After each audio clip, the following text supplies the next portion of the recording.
আমি স্বামী শিষ্য সংবাদ বই থেকে একটু পড়ছি, পড়ার পরে সেটা নিয়ে কথা বলব।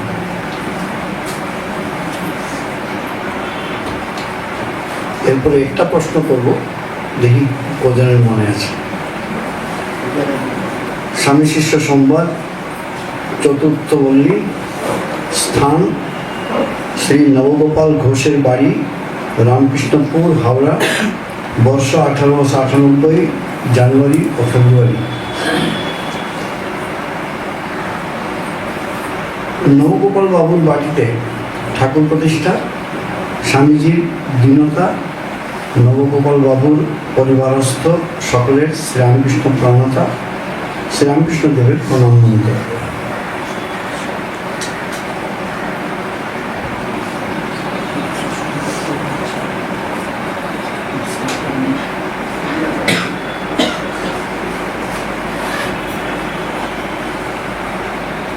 শ্রী শ্রী রামকৃষ্ণ দেবের পরম ভক্ত শ্রীযুক্ত বাবু নবগোপাল ঘোষ মহাশয়ের ভাগীরথীর পশ্চিম পারে হাওড়ার অন্তর্গত রামকৃষ্ণপুরে নতুন বসত বাড়ি নির্মাণ করিয়াছেন।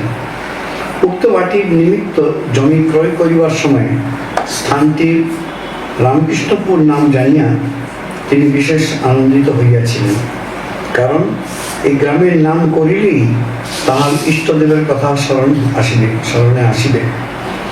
বাড়ি তৈরি হওয়ার কয়েকদিন পরেই স্বামীজি প্রথমবার বিলাত থেকে কলিকাতায় প্রত্যাগমন করিলেন।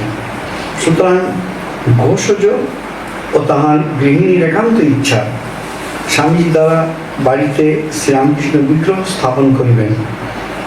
ঘোষজ মঠে যাইয়া ওই কথা কয়েকদিন পূর্বে উত্থাপন করিয়াছিলেন। স্বামীজিও তাহার প্রস্তাবে সম্মত হইয়াছিলেন। নবগোপাল বাবুর বাড়িতে আজ তদুপলক্ষে উৎসব। মঠধারী সন্ন্যাসী ও ঠাকুরের গৃহী ভক্তগণ সকলেই আজ তথায় এই জন্য সাদরে নিমন্ত্রিত। বাড়িখানি আজ ধ্বজ পতাকায় পরিশোভিত, সামনের ফটকে পূর্ণঘট, কদলী বৃক্ষ, দেবদারু পাতার তোরণ ও আম্রপত্রের ও পুষ্পমালার শাড়ি। জয় রামকৃষ্ণ ধ্বনিতে রামকৃষ্ণপুর আজ প্রতিধ্বনিত। মঠ হইতে 3খানি ডিঙি ভাড়া করিয়া স্বামীজি সমভিব্যাহারে মঠের যাবতীয় সন্ন্যাসী ও বালক ব্রহ্মচারীগণ রামকৃষ্ণপুরের ঘাটে উপস্থিত হইলেন। স্বামীজির পরিধানে গেরুয়া রঙের বহির্বাস, মাথায় পাগড়ি, খালি পা। রামকৃষ্ণপুরের ঘাট হইতে তিনি যে পথে নবগোপাল বাবুর বাড়িতে যাইবেন, সেই পথের 2 ধারে অগণ্য লোক তাহাকে দর্শন করিবে বলিয়া দাঁড়িয়ে রইলেন। ঘাটে নামিয়েই স্বামীজি দুঃখিনী ব্রাহ্মণী কোলে কে শুয়েছ আলো করে, কেরে ওরে দিগম্বর এসেছ কুটির ঘরে, গানটি করিয়া স্বয়ং খোল বাজাইতে বাজাইতে অগ্রসর হইলেন। আর 2-3খানা খোলের সঙ্গে সঙ্গে বাজিতে লাগিল এবং সমবেত ভক্তগণের সকলেই সমস্বরে ওই গান গাইতে গাইতে তাহার পশ্চাৎ পশ্চাৎ চলিতে লাগিলেন। উদ্দাম নৃত্য, মৃদঙ্গ ধ্বনিতে পথ ঘাট মুখরিত হইয়া উঠিল। যাইতে যাইতে দলটি শ্রীযুক্ত রামলাল ডাক্তারবাবুর বাড়ির কাছে অল্পক্ষণ দাঁড়াইল। রামলাল বাবু শশগ্রস্ত বাটির বাহির হইয়া সঙ্গে সঙ্গে অগ্রসর হইতে লাগিলেন। লোকে মনে করিতেছেন স্বামীজি কত সাজসজ্জা ও আড়ম্বরে অগ্রসর হইবেন, কিন্তু যখন দেখিল তিনি অন্যান্য মঠধারী সাধুগণের ন্যায় সামান্য পরিচ্ছেদে খালি পায়ে মৃদঙ্গ বাজাইতে বাজাইতে আসিচ্ছেন, তখন অনেকে তাহাকে প্রথম চিনিতেই পারিল না এবং অপরকে জিজ্ঞাসা করিয়া পরিচয় পাইয়া বলিতে লাগিল, ইনি বিশ্ববিজয়ী স্বামী বিবেকানন্দ। স্বামীজির এই অমানসিক দীনতা দেখিয়া সকলেই এক বাক্যে প্রশংসা করিতে এবং জয় রামকৃষ্ণ ধ্বনিতে গ্রাম্যপথ মুখরিত করিতে লাগিল। গৃহের আদর্শ স্থল নবগোপাল বাবুর প্রাণ আজ আনন্দে ভরিয়া দিয়েছে। ঠাকুর ও তাহার সাঙ্গপাঙ্গদের সেবার জন্য বিপুল আয়োজন করিয়া তিনি চতুর্দিকে ছুটাছুটি করিয়া তত্ত্বাবধান করিতেছেন এবং মধ্যে মধ্যে জয় রাম বলিয়া উল্লাসে চিৎকার করিতেছেন। ক্রমে দলটি নবগোপাল বাবুর বাড়ির দ্বারে উপস্থিত হইবা মাত্র গৃহমধ্যে 7 ঘণ্টা বাজিয়া উঠিল। স্বামীজি মৃদঙ্গ নামাইয়া বৈঠকখানার ঘরে কিয়ৎকাল বিশ্রাম করিয়া ঠাকুর ঘর দেখিতে উপরে চলিলেন। ঠাকুর ঘরখানি মর্মর প্রস্তরে গ্রথিত, মধ্যস্থলে সিংহাসন, তদুপরি ঠাকুরের পর্সেলিনের প্রতিমূর্তি। হিন্দু ঠাকুর পূজায় যে যে উপকরণের আবশ্যক, আয়োজনে তাহার কোনো অঙ্গে কোনো ত্রুটি নাই।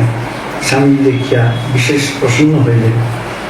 নবগোপাল বাবুর গৃহিণী অপরাপর কুলবধূগণের সহিত স্বামীজিকে সাষ্টাঙ্গ প্রণাম করিলেন এবং পাখা লইয়া তাহাকে বেজন করিতে লাগিলেন। স্বামীজির মুখে সকল বিষয়ের সুখ্যাতি শুনিয়া গৃহিণী ঠাকুরানী তাহাকে সম্বোধন করিয়া বলিলেন, আমাদের সাধ্য কি যে ঠাকুরের সেবাধিকার লাভ করি? সামান্য ঘর, সামান্য অর্থ, আপনি আজ নিজে কৃপা করিয়া ঠাকুরকে প্রতিষ্ঠিত করিয়া আমাদের ধন্য করুন। স্বামীজি তদুপরি রহস্য করিয়া বলিতে লাগিলেন, তোমাদের ঠাকুর তো এমন মার্বল পাথরের মোড়া ঘরে 14 পুরুষে বাস করেননি। সেই পাড়া গায়ে খড় ঘরে জন্ম, যেন তেন করে দিন কাটিয়ে গেছেন। এখানে এমন উত্তম সেবায় যদি তিনি না থাকেন, তার কোথায় থাকবেন? সকলেই স্বামীজির কথা শুনিয়া হাস্য করিতে লাগিল। এবার বিভূতি ভূষাঙ্গ স্বামীজি সাক্ষাৎ মহাদেবের ন্যায় পূজকের আসনে বসিয়া ঠাকুরকে আবাহন করিলেন। পরে স্বামী প্রকাশানন্দ স্বামীজির কাছে বসিয়া মন্ত্রাদি বলিয়া দিতে লাগিলেন। পূজার নানা অঙ্গ ক্রমে সমাধা হইল এবং নীরাজনের 7 ঘণ্টা বাজিয়া উঠিল। স্বামী প্রকাশানন্দেই উহা সম্পাদন করিলেন। নীরাজনান্তে স্বামীজি পূজার ঘরে বসিয়াই শ্রীরামকৃষ্ণ দেবের প্রণতি মন্ত্র মুখে মুখে রূপ রচনা করিয়া দিলেন। স্থাপকায় ধর্মস্য সর্বধর্মস্বরূপিণে অবতার বরিষ্ঠায় রামকৃষ্ণায় তে নমঃ। সকলে এই মন্ত্র পাঠ করিয়া ঠাকুরকে প্রণাম করিলে শিষ্য ঠাকুরের একটি স্তব পাঠ করিল। এইরূপ পূজা সম্পন্ন হইল। নিচে সমাগত ভক্তমণ্ডলী অতঃপর কিঞ্চিৎ জলযোগ করিয়া কীর্তন আরম্ভ করিলেন। স্বামীজি উপরেই রইলেন। বাড়ির মেয়েরা স্বামীজিকে প্রণাম করিয়া ধর্ম সংক্রান্ত নানা প্রশ্ন জিজ্ঞাসা ও আশীর্বাদ গ্রহণ করিতে লাগিলেন। শিষ্য পরিবারস্থ সকলে রামকৃষ্ণ দত্তপ্রাণতা দেখিয়া অবাক হইয়া দাঁড়াইয়া রইল এবং ইহাদিকের সঙ্গে আপন নবজন্ম সার্থক বোধ করিতে লাগিল। অনন্তর ভক্তগণ প্রসাদ গ্রহণ করিয়া আচমনান্তে নিচে গিয়া খানিক বিশ্রাম করিতে লাগিলেন। ক্রমে সন্ধ্যাগমে সেই ভক্ত সংঘ ছোট ছোট দলবদ্ধ হইয়া নিজে নিজে গৃহে প্রত্যাগমন করিতে লাগিলেন। শিষ্য স্বামীজির সঙ্গে গাড়িতে করিয়া রামকৃষ্ণপুরের ঘাটে নৌকায় উঠিল এবং আনন্দে নানা কথা কইতে কইতে বাগবাজারের দিকে অগ্রসর হইল। এটি এখানে লেখা নাই যদিও, কিন্তু স্বামীজির ইংরেজি কমপ্লিট ওয়ার্কস ও বাণী রচনাতে এর উল্লেখ আছে। সেখানে 6 ফেব্রুয়ারি মাসের 6 তারিখ এই ঘটনা বা এই অনুষ্ঠানটি হয়েছিল নবগোপাল ঘোষের বাড়িতে। আপনারা যারা যাননি তারা যেতে পারেন রামকৃষ্ণপুরে, বাড়িটি এখনো রয়েছে। আর ওই ফ্যামিলিরই মেম্বার্স যারা আছে, ফ্যামিলি তারা আছে ওখানে।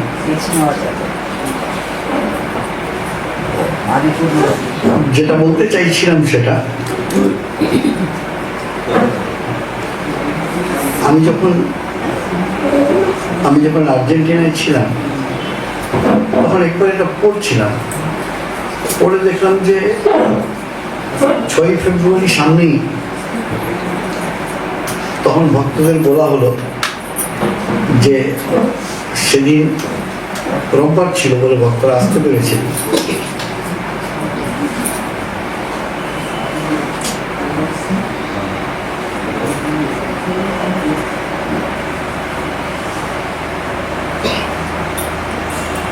তখন আমরা এই স্থাপকায় ধর্মস্ব মন্ত্রটি 108 বার আমরা পাঠ করি। এবং সে বছর থেকে 2017 থেকে 2018-তে আমি সিঙ্গাপুরে আসি। সেখানেও আমরা প্রতি বছর 6ই ফেব্রুয়ারিতে এটা করি। একটি প্রকল্প হাতে নিয়েছি, কমপ্লিট হয়নি এখনো। সেটি হলো রামকৃষ্ণ সঙ্গে বছরের সমস্ত 365 দিনের বৈশিষ্ট্যটা কি। 1 জানুয়ারি সকলেই জানে, কল্পতরু দিন। 2 জানুয়ারি কেউ জানে না। 3 জানুয়ারি হয়তো পড়েছেন কিন্তু মনে থাকার কথা নেই। তো সেটি আমি বিভিন্ন বই থেকে একত্র করে এক জায়গায় করছি, যে প্রত্যেক দিন হচ্ছে বিশেষ দিন। 6ই ফেব্রুয়ারি তো খুবই বিশেষ একটা দিন, যেখানে ঠাকুরের প্রণাম মন্ত্র স্বামীজি রচনা করেছিলেন। ঠাকুর বা স্বামীজির জীবনের যত ছোট ঘটনাই হোক না কেন, সেটি কিন্তু আমাদের জন্য কোনো উৎসবের কম নয়। কথা বলতে আপনি যখন পড়বেন, মাস্টার মশাই তো দিন পর্যন্ত লিখে গেছেন, কোন তারিখ, কোন বার, কোন দিন। যেমন দেখলেন কথামৃত পড়ার সময় যে ঠাকুর স্বামীজিকে বললেন, নরেন্দ্রনাথকে বললেন এই গানগুলি করতে, আর নরেন্দ্রনাথ সে গানগুলি করলেন। সঙ্গে সঙ্গে সেই এন্ট্রিটা আমার খাতায় এসে গেল, এই তারিখে স্বামীজি ঠাকুরের সামনে এই 2টি গান করেছিলেন। সেটি যদি আপনার সামনে থাকে প্রত্যেক দিনে কি কি আছে, আপনিও ঘরে বসে সেই 2টি গান করলেন। কেন সেই দিনটা স্বামীজি গান করেছিলেন। যদি ঘটনাটি অনেক ছোট্ট ঘটনা, তারিখ মনে নেই আমারও। স্বামীজি বিদেশে একটা টেইলরের কাছে গিয়ে কোটের একটা মাপ দিয়েছিলেন, সে তারিখটা আছে। ঘটনাটি কিছুই না, কিন্তু সেটা আমি আপনি টেইলরের কাছে জাননি, স্বামী বিবেকানন্দ সেখানে গিয়েছি। তো এরকম করে প্রত্যেক দিন আপনি দেখবেন, বিশেষ করে বৈষ্ণব ধর্মে একটা কথা আছে, নিত্যোৎসব। প্রত্যেক দিন উৎসব। তো প্রত্যেক দিন উৎসব মানে আপনাকে সেই সাজগোজ করে সে উৎসবটা না, কিন্তু অন্তরে আজকে সকালবেলা উঠে যদি আমি দেখি, আরে আজকে তো স্বামীজি মনোচরণ নিজ নিকেতনে গান করেছিলেন। আচ্ছা, দিনে যে কোনো সময় একটু সময় পেলেই আমি ওই গানটা করব, ঘরে বসে ঠাকুরকে শোনালেন। আচ্ছা, স্বামীজি আজকের দিনে অমুক জায়গায় এই বিষয়ে একটা লেকচার দিয়েছিলেন, কমপ্লিট কোর্সটাকে বের করে রেফারেন্স নম্বর লেখা থাকবে সেখানে, ওই ভলিউমটা খুলে সেটা আপনি পড়ে নিলেন। আজকে স্বামীজি তো আজকের দিনে বলেছিলেন। তো যদি আপনাদের সুবিধা হয়, তাহলে এই বছর তো ফেব্রুয়ারি মাস চলে গেছে, সামনের 6ই ফেব্রুয়ারি যেমনটি এখানে বসে আছেন তেমনটি কিচ্ছু করার প্রয়োজন নেই, কোনো বিশেষ আয়োজন করার দরকার নেই। কিন্তু ওই যেমনটি বসছেন এখানে তেমনটি 108 বার ঠাকুরের স্থাপকায় যে ধর্মস্ব মন্ত্রটি জপ করবেন, পাঠ করবেন ইত্যাদি। তার সাথে কি করতে পারেন, কিভাবে করতে পারবেন? যদি সম্ভব হয় অল্প কটি ফুল নিয়ে আসবেন, প্রত্যেকের হাতে ছোট ছোট একটি করুন, ঘটা করে কিছু করতে হবে না। মন্ত্র পাঠ করাটা বড় কথা, আয়োজন বড় কথাটা নেই। সকলে ওই ফুলটি হাতে নিয়ে চোখ বন্ধ করে মুস্তাফকায় সর্বধর্মস্বরূপিণী অবতার বলিষ্ঠায় রামকৃষ্ণায় তে নমঃ মুস্তাফকায় ওইরকম করে ছাড়বা।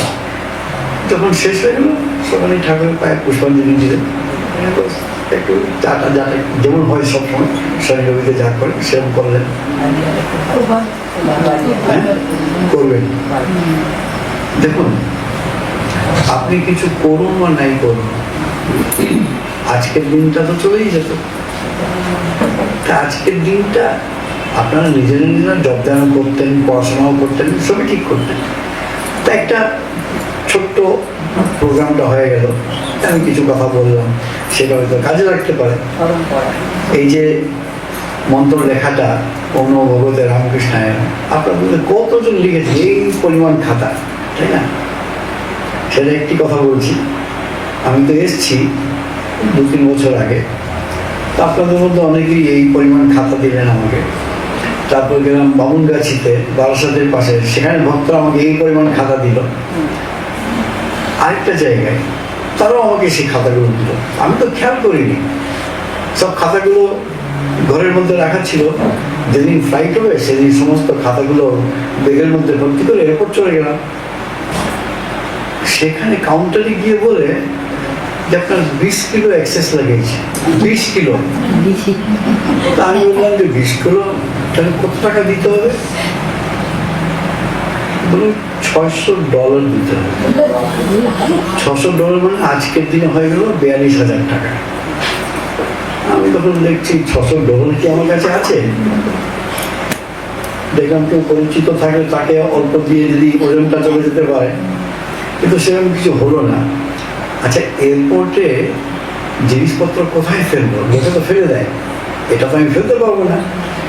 একটা পাতা 108 বার লিখতে আপনার অন্তত আধ ঘন্টা 35-40 মিনিট লাগে, আর আপনি আমাকে 5,000 বার লিখে দিয়েছেন একটা খাতা, ওকে ফেলে দেবো? সম্ভব না। আমি বললাম ঠিক আছে, যদি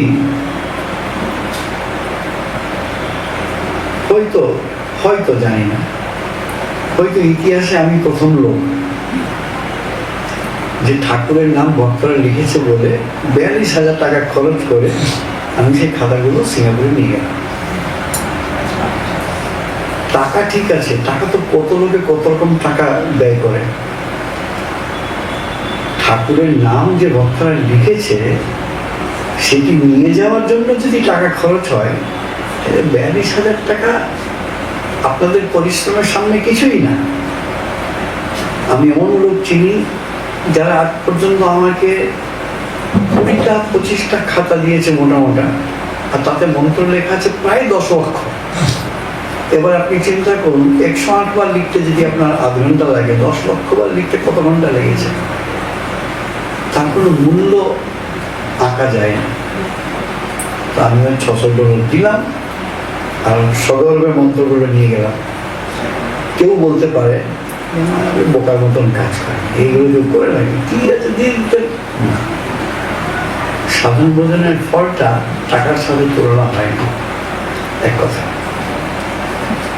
তো আমাদের প্রত্যেক দিনে যদি আমি মাহাত্ম্যটা জানি, তাহলে সে দিনটা দেখবেন আরেকটা নতুন ভাব পাওয়া যায়। চিন্তা করুন, সেপ্টেম্বর মাসের 11 তারিখে স্বামীজি সে বিখ্যাত লেকচার দিলেন, sisters and brothers of America. লোকে 11 সেপ্টেম্বর যেভাবে চিন্তা করতে পারছেন করুন, আপত্তি নেই, আমাদের জন্য তো তা না।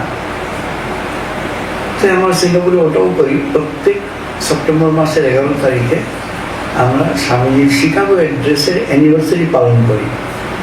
আর তাতে ইন্ডিয়া থেকে হোক, বাইরে থেকে হোক, যে কোনো একজন মহানকে নিমন্ত্রণ করি, এবং তার একটা লেকচার হয়, 150-200 জন আসে, প্রসাদ খাওয়ানো হয়।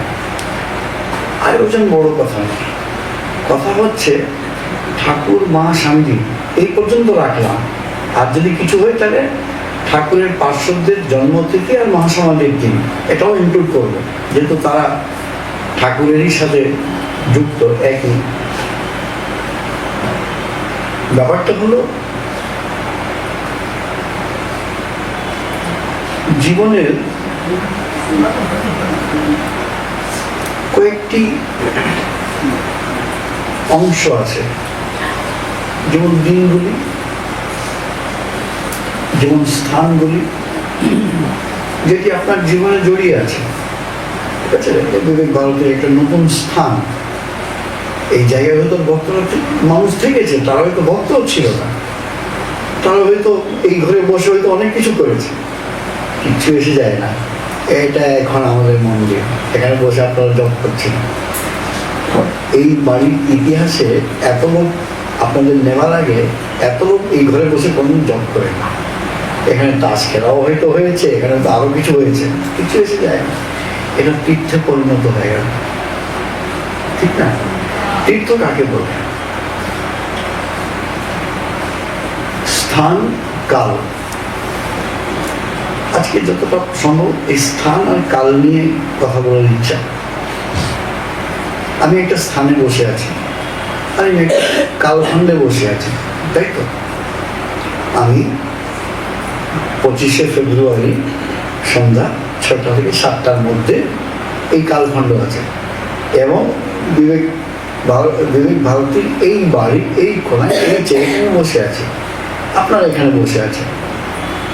আমরা সবসময় একটি স্থান অধিগ্রহণ করি বা বসি বা ব্যবহার করি, এবং এক একটা কালখণ্ডের মধ্যে আমরা বিচরণ করি। বিচরণ বলা ঠিক হবে না, কিন্তু কালখণ্ডের মধ্যে আমরা জীবনযাপন করি। এইবারে যোগদান আমরা মনে মনে করছি, স্থানের মহিমা আছে, কিন্তু যোগদান করা হয় তো মনে। কিন্তু কয়েকটি কথা আছে, যেমন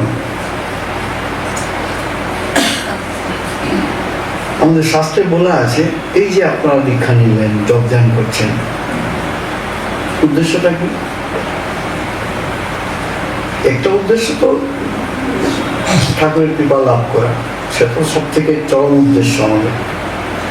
কিন্তু আরেকটি উদ্দেশ্য হলো যে ঠাকুরের নাম জপ করে মনটাকে এমনভাবে তৈরি করতে হবে যাতে যদি সম্ভব হয়, যতটা সম্ভব হয়, মৃত্যুর সময় যাতে ঠাকুরের নাম মনে আসতে পারে। গোপালের মা অল্প বয়সে বিধবা হয়েছিলেন, খুব জপ করতেন। ঠাকুর তাকে বলছে যা অনুভূতি হওয়ার গোপালের মায়ের হয়ে গেছে। স্বামীজি বলছেন মা তোমার সব অনুভূতি হয়ে গেছে, তথাপি উনি সবসময় জপ করছেন। তো ভক্তরা জিজ্ঞেস করলো যে স্বয়ং ঠাকুর বলেছেন তোমার অনুভূতি সব হয়ে গেছে, তো তোমার জপ করার প্রয়োজন নাই।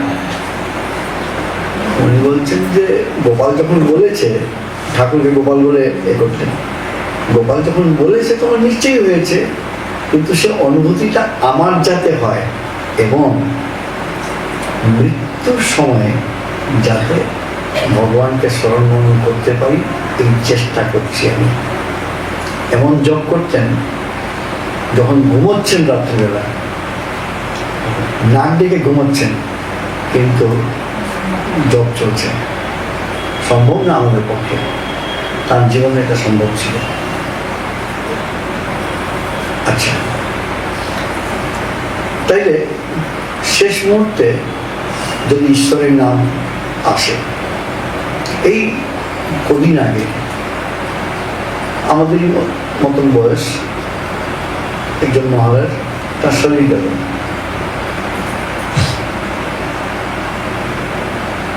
দিব্যি সমস্ত কাজ করছিলেন, হঠাৎ তরকারি কিনে নিয়ে এলেন, ওই করতে করতে হঠাৎ করে পড়ে গেলেন। পড়ে গেলেন মানে হয়তো এটেকের মতন কিছু হয়েছে। তখন সঙ্গে সঙ্গে বললো, ছেলেরা ছিল সামনে, প্রচন্ড গরম লাগছে, জামাটা খুলে দে। কেউ তো জানে না যে উনি চলে যাবেন। ছেলেটা যে ছিল জামাটা খুলে দিল, হাওয়া টাওয়া করতে লাগলো। জয় রামকৃষ্ণ, জয় রামকৃষ্ণ, জয় রামকৃষ্ণ, জয় রামকৃষ্ণ বলে অজ্ঞান হয়ে গেলেন। তাকে আপনারা কেউই হয়তো চেনেন না। তিনি কোনো সেন্টারে মহন্ত হননি, তিনি কোথাও সেরকম লেকচার দেননি, তিনি কোনো এমন পজিশন ছিল না, কিন্তু জীবনের শেষে ঠাকুরের নাম করতে পেরেছেন, সেটা সকলেই পারে না। আচ্ছা, তো আমাদের এটা একটা লক্ষ্য যে যেন শেষ মুহূর্তে ঠাকুরের নাম যেন মনে আসে।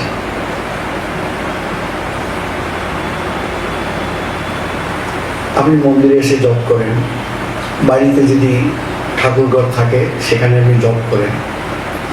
আপনারা কি রান্নাঘরে জপ করেন? করা ভালো। আপনার কি বেডরুমে মাঝে মধ্যে বসে জপ করেন? না করেন। বাড়ির এমন কোনো স্থান বাকি রাখবেন না যেখানে আপনি কোনদিন জপ করেননি। এটা হচ্ছে স্থানগুলি পবিত্রীকরণ যদি বলতে হয়, পিউরিফিকেশন যদি বলতে হয়।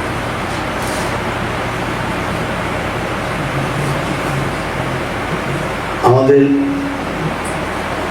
ঠাকুর মঙ্গল করুন সকলের যে আমাদের কোনো অ্যাক্সিডেন্টের মৃত্যু হবে না, সাধারণভাবে যদি মৃত্যু মানুষের কোথায় হবে, না হয় ঘরের বিছানায়, না হয় হসপিটালের বিছানায়। এই দুটো বিছানাকে তো তীর্থস্থান বানাতে হবে। আমি তো মন্দিরে মৃত্যু হবে না, আমার তো বাড়ির ঠাকুর ঘরের মৃত্যু হওয়ারও চান্স নাই। চান্স তো আছে শুয়ে শুয়ে বুড়ো হয়েছে, কোথায় যাবো? তো স্থানটাকে তীর্থ বানাতে হবে। আমার ঘরে ঠিক আছে, এমন সময় আসবে যে আপনি আসতে পারবেন না মন্দিরে, মঠেও যেতে পারবেন না, মায়ের বাড়িও যেতে পারবেন, কোথাও যেতে পারবেন না, কোনো বয়স হয়ে গেছে, হাঁটতেই পারেন, যাবেন কোথায়? এমন সময় আসতে পারে যে বিছানা থেকেই উঠতে পারছি না। তাহলে কি ঠাকুরের কাছে কোনো কমপ্লেন করবেন যে আপনি লোক আমি তো উঠতেই পারছি না, আমি মন্দিরে কি করে যাবো? না। সেখানে মন্দির দরকার নাই, যেখানেই আছি সে যেই চোখটা বন্ধ করবো নিজেকে ঠাকুরের সামনে রেখে দেবেন, এই হয়ে গেল আমার মন্দির। এটা হলো স্থান। মনটাকে এমন বানাতে হবে, এটা শুনতে খারাপ লাগতে পারে কারণ, মনটাকে এমন বানাতে হবে, কমে দাও কমে দাও কমে দাও, ঠিক তো ছিল কেন? ও শোনা যাচ্ছে না? শুনতে পাচ্ছেন না এখন? হ্যাঁ, আর একটু ঠিক আছে, বেশ। মন্দির কতদিন যেতে হবে? একটা সময় তো মন্দিরে যেতেই পারবেন না, তাহলে কি হবে? মন্দিরে ততদিনই যেতে হবে যতদিন না মন্দির অপ্রাসঙ্গিক হচ্ছে না। অপ্রাসঙ্গিক মানে এখন আর মন্দির যাওয়ার প্রয়োজন, আমি যেখানে সেখানেই মন্দির, চোখ বন্ধ করলেই আমি ঠাকুরের সামনে আছি, কতবার তো গেছেন। সেই মনস্থিতি যদি হতে পারে, তাই ওই বিছানায় পড়লেও আপনার মনে কোনো কষ্ট থাকবে না যে কোথায় পড়ে আছি। না না, শরীর যেখানে থাকুক না কেন, মন ঠাকুরের কাছে থাকা দরকার। তো এটা হলো স্থানের ব্যাপার। এবার কাল টাইম, আপনি সকালবেলা ভোরবেলা উঠে যাচ্ছেন, সকাল 6টার সময় জব করছেন, যেমন মঙ্গলবার হয় আমাদের, সন্ধ্যা 7টায় আরতি হচ্ছে, তখন আমি জব করি। আচ্ছা, কি গ্যারান্টি আছে যে আমার শরীর সকাল 6টার সময় যাবে, না হয় বিকাল 7টায় যাবে? যে কোনো সময় যেতে পারে। তার মানে যে কোনো সময় জব করার অভ্যাস আমার থাকা দরকার। মায়েদের পক্ষে সুবিধা আছে, যারা কাজকর্ম করেন না, যারা হাউস ওয়াইফ, তাদের পক্ষে সুবিধা আছে। স্বামী চলে গেল কাজে, ছেলেরা চলে গেল স্কুলে, আপনি বাড়িতে আছেন, ফাঁকা আছেন। দুপুর 12টায় জব করবেন, লাঞ্চের পরে জব করতে পারেন, লাঞ্চের আগে জব করবেন, দুপুরে বিশ্রামের আগে জব করবেন, 4টায় ঘুম থেকে উঠে জব করবেন, সন্ধ্যায় জব করবেন, রাত্রিবেলা 12টার সময় উঠে যাবেন একবার। রোজ করতে হবে না, না শরীর খারাপ হবে। আমি করেছি, যদি রাত 12টায় আমার শরীর যায় না, সেই সময় তো আমি জব করি না, সেই সময় আমি টিভি দেখি না। এমন অভ্যাস করতে হবে যে কোনো সময়, যে কোনো সময় আমার জব করার অভ্যাস আছে। আমি দুজন মহারাজকে দেখেছি, যখনই তার ঘরে গেছি আমি, থেকে বিছানায় বসে জব করছেন, যখনই গেছি। আর আমার ইয়াং ছেলে তখন একটু দেখি ঘুম থেকে জেনে শুনে রাত 3টার সময় উঠেছি। 3টার সময় উঠে মহারাজের ঘরে জানলা থেকে দেখছি কি করছেন, দেখলাম বসে জব করছেন। মঙ্গল আরতির আগে দেখেছি 4:30টার সময় বসে জব করছেন। দুপুর 3টার সময় দেখেছি বসে জব করছেন, সকাল 8টায় দেখেছি বসে জব করছেন। ব্যাপারটা কি, যখনই গিয়ে দেখছি মানুষ জব করছেন, তাহলে ঘুমাচ্ছেন কখন? তখন একবার আমাকে জিজ্ঞাসা করে দিলাম, মহারাজ আমি কিন্তু আপনাকে না জানিয়ে আপনার উপরে নজর রেখেছি। আমি অনেকবার এসে এসে দেখেছি যখনই দেখছি আপনি বসে জব করছেন, সেটা কি করে সম্ভব? এরপরে ইনি আমাকে ইংরেজিতে উত্তর দিলেন, কথা বাংলায় হচ্ছে, উত্তর ইংরেজিতে দিলেন যাতে স্পষ্ট বলা যায়। বলছে তুমি জব করতে পারো না? হ্যাঁ, জব আমরা করি, তা বলে কি আপনার মতন করছি নাকি রাত 3টার সময় 4টার সময় সবসময় জব করছি? তা তো হচ্ছে না। তখন উনি বলছেন, you cannot do and I cannot but do. Cannot but means ওটা ছাড়া আমি কিছু পারি না, আমি কিছু জানিই না, আমি শুধু জব করাটাই জানি। তো যেমন স্থান বাড়ির প্রত্যেকটি কোণা, তাহলে পাগলামি করার দরকার নেই কোনায় দাঁড়িয়ে জব করছি, সেরকম বলছি না। বলছি যেখানে যেখানে আপনি উঠছেন বসছেন, সে ডাইনিং টেবিলই হোক, সে রান্না করার জায়গায় হোক, সে বেডরুমই হোক, সে যেখানেই বাড়ির যে কোনো জায়গা হোক, ঠিক সেরকম সময়টা ঠিক আছে, নির্দিষ্ট সময় জব করবেন, কিন্তু মনটাকে ওই সময়ে জব করতে পরিচিত করিয়ে দেবেন।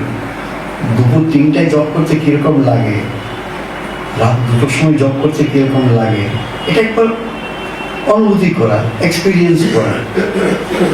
আরেকটা আছে, প্র্যাকটিক্যাল বলছি। আমি আগেও যখন এসেছিলাম তখন বলেছিলাম,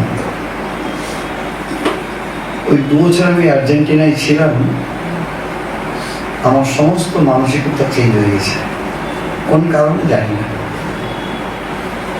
এই যে আমি কোনোদিনই এটা নিজের জন্য, এটা কারোর জন্য বলছি না, প্র্যাকটিক্যাল শাস্ত্রাদির কথা বলতে গেলে সেটা আমাকে কিরকম সাহায্য করবে। আমাকে একজন মানুষ বলেছিলেন, কথা বলতে বড়, হ্যাঁ কথা বলতে ঠাকুর কাকে কাকে বলছেন? অনেকেই বলছেন, যার সামনে ছিল মাস্টারমশাই, নরেন্দ্রনাথ, গিরিশচন্দ্র, যারাই ছিল সামনে। যখন তোমার মনে হবে যে ঠাকুর মাস্টারমশাইকে বলছেন না, তোমাকে বলছেন, তখন তোমার কথা কিন্তু পড়াটা সার্থক হবে। ভগবদ্গীতা ভগবান শ্রীকৃষ্ণ কাকে বলেছিলেন? অর্জুনকে। বলে না, যেদিন তোমার মনে হবে যে ভগবান শ্রীকৃষ্ণ তোমাকে বলছে, অর্জুনকে বলছে না, তখন গীতা পড়াটা শুরু হবে। ঠিক সেরকম দেশ আর কাল, স্থান এবং সময়, এই দুটোকে স্পিরিচুয়ালাইজ করতে হবে, প্র্যাকটিক্যাল করতে হবে। মাকে বলছে, মা করজপ করা কি দরকার? মাকে বলেছিলেন, ভগবান যখন আঙ্গুল দিয়েছেন তখন আঙ্গুলটাকে পবিত্র করো। করজপ মানে কি? কাউন্টিং, হ্যাঁ, 1 2 3 4, সে 1 2 3 4 প্রথম প্রথম দরকার পড়ে, মাঝে মধ্যে শখের জন্য করি এই আঙ্গুলগুলো, যাতে আঙ্গুল পবিত্র কাজ করবে। জীবনটাকে স্পিরিচুয়ালাইজ করা নিয়ে কথা, জীবনটাকে আধ্যাত্মিক করা নিয়ে কথা। দেখবেন আজকাল অনেকেরই বইয়ের মধ্যে এই বিষয়টি থাকে, প্রত্যেক দিনকে আমি কি করে আধ্যাত্মিক করতে পারি, নতুন কি করবেন আপনি? বিশেষ করে গৃহস্থ, বাড়ি আছে, ঘর পরিবার আছে, সংসার আছে, নতুন কি করবেন আপনি রোজ? তাহা তো গিয়ে গিয়ে উৎসবাদি দেখবেন আর এ করবেন, শেষ তো বাড়ি ফিরতে হবে। তখন যেটি করছেন সেটিকে আধ্যাত্মিক বানাতে হবে, নতুন কিছু করার দরকার নেই। মা যেমন বলছেন যে আমার মেয়ে মানুষ, এই ভাতের হাঁড়ি চাপালাম, একটু জব করে নিলাম, এই ভাতের হাঁড়ি নামালাম, একটু জব করে নেব।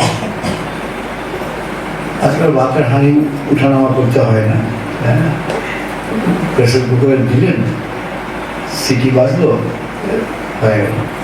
কিন্তু দেখবেন যে ঠাকুর আমাদের সুযোগটা আরো বেশি করে দিয়েছে।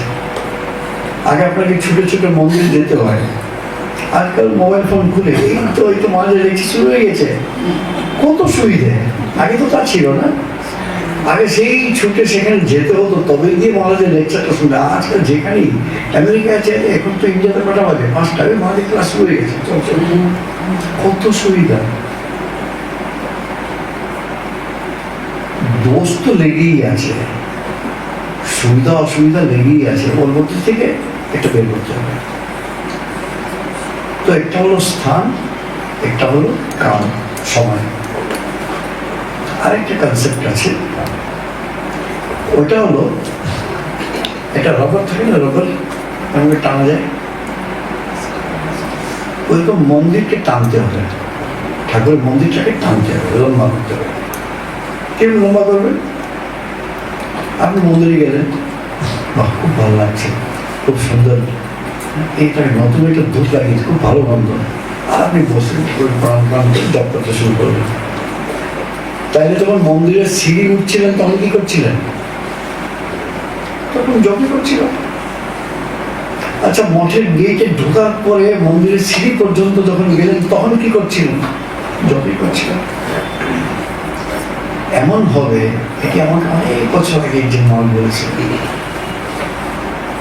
যখন আপনার মনে হবে যে মন্দিরে আমি বিশেষ কিছু করার জন্য আসিনি, যা মন্দিরের সিঁড়িতে ওঠার সময় করছিলাম, যা রাস্তায় করছিলাম, যা বাড়িতে করছিলাম, সেটাই মন্দিরে করছি, জপ করছি। তার মানে মন্দিরটা ছিল এখানে, এবার মন্দিরের সিঁড়ি মন্দির হয়ে গেল, হ্যাঁ, আশ্রমের প্রাঙ্গণটা মন্দির হয়ে গেল, রাস্তা মন্দির হয়ে গেল, ট্যাক্সিতে বসে আছি সেটাও মন্দির হয়ে গেল, নিজের বাড়িটাও মন্দির হয়ে গেল। মন্দিরটাকে স্ট্রেচ করা হলো, যেখানে মন্দির কোথায় আছে? মন্দির তো এখানে। লোকে তো মন্দিরে গিয়েও তো উল্টো পাল্টা দেখছে, এগুলো তাই না? মন্দির হলো এখানে মাথায়। তো মন্দিরকে স্ট্রেচ করতে হবে, এবং এটা একটি কথা সেই হলো, এগুলো নতুন, এটা আপনারা হয়তো শোনেননি। ঠাকুর কোন জাগতিক আমরাও করি না, আপনারাও করবেন না, যতদূর সম্ভব করা দরকার নেই। তিনি কি জানেন না আপনার কি দরকার? ঠাকুরের ছেলেটা রেখে চাকরি করে দিন না, বলার দরকার নেই, তিনি জানেন, তিনি করবেন। আপনার ডিউটি হচ্ছে শুধু তার নাম করা, ঠাকুরকে ভালোবাসা, আর কিছু নেই। এখন যখন এই প্রার্থনা করছি, আর ঠাকুর তো আমাদের নিজের লোক, এই ভাবটি যদি আসে না, যেমন স্বামীজির শরীর যাওয়ার পরে স্বামীজির কয়েকজন শিষ্য ছিলেন যারা স্বামীজিকে নিজের বন্ধু বলে মনে করত। Is my friend. Miss McLeod জুতো পরে মন্দিরে চলে গেছেন, তো যে মহারাজ ছিলেন তিনি বলছেন, ম্যাডাম জুতোটা বাইরে করতে হবে, বলে for you it is temple, for me I am going to see my friend. তারা স্বামীজিকে নিজের বন্ধু বলে মনে করত। তো ঠাকুর হচ্ছেন আমাদের আপন। এই একটি প্রার্থনা করলে করাও যেতে পারে। কি প্রার্থনা? খুব সহজভাবে বলা, ভয়ে আকাঙ্ক্ষিত হয়ে না, খুব সহজভাবে বলা। আপনাকে একটা কথা বলে যাচ্ছিলাম আজকে, বুঝলেন? ঠাকুর বলছেন বড় বড় কি বলবে, এই যে জব করছি, সকাল বিকাল হাঁটতে ফিরতে জব করছি, এই জব করছি তখন একটু আনন্দ দিন না, তাইলে তো জব করতে একটু বেশি আগ্রহ হলো না। করে যাচ্ছি ঠিকই, যা আনন্দ হওয়ার কথা তা তো হচ্ছে না এখন। এই একটি প্রার্থনা যে তোমার নাম করে যদি আমার আনন্দ না হয়, তাহলে আমার মধ্যে কিছু দোষ আছে, তোমার নামের মধ্যে তো কোনো দোষ নেই, তোমার মধ্যে কোনো দোষ নেই। তাইলে দেখবেন যে জব করতে আনন্দ হবে। আগে একবার কথা হয়েছিল, আমাদের শাস্ত্রে এই কথাটি রয়েছে, নামটা হলো পুরশ্চরণ। শুনেছেন পুরশ্চরণ? পুরশ্চরণ মানে পুরহ, পুরো মানে পূর্তি করা, কমপ্লিট করা। চরণ মানে স্টেপ বাই স্টেপ, একটা স্টেপ আরেকটা স্টেপ একটা স্টেপ। আপনি ঠিক করলেন রোজ আমি 5টা মালা করি, আজকে ছুটির দিন আছে, স্বামীও গেছে বাইরে, ছেলেরাও নেই, আজকে 8টা মালা করবো, 10টা মালা করবো। এটা আপনি সকালবেলা সংকল্প করলেন, সন্ধ্যা পর্যন্ত 10টি মালা করলেন। এটা হলো পুরস্চরণ, যেটি আপনি যে স্টেপটি নিতে চেয়েছিলেন সেটি আপনি কমপ্লিট করলেন। এটা একটা আছে, আরেকটা আছে, আচ্ছা 1 লক্ষ বার জপ করবো, ঠিক আছে, আর কোনো অসুবিধা নেই, কাউকে বলার দরকার নেই। আজকে কত জপ করলেন? 25 তারিখ 5,000, 26 তারিখ 3,000, 28 তারিখ 6,000 লিখলেন। 1 লক্ষ জপ করতে গেলে 1 মাস লেগে গেল। কথা কথা যেই 1 লক্ষ শেষ হলো, এইবারে আপনার পুরস্চরণ হচ্ছে। এইবারে 1 লক্ষ করতে আপনার 31 দিন লেগেছে, এইগুলো মোটামুটি 30 দিনে শেষ করবো।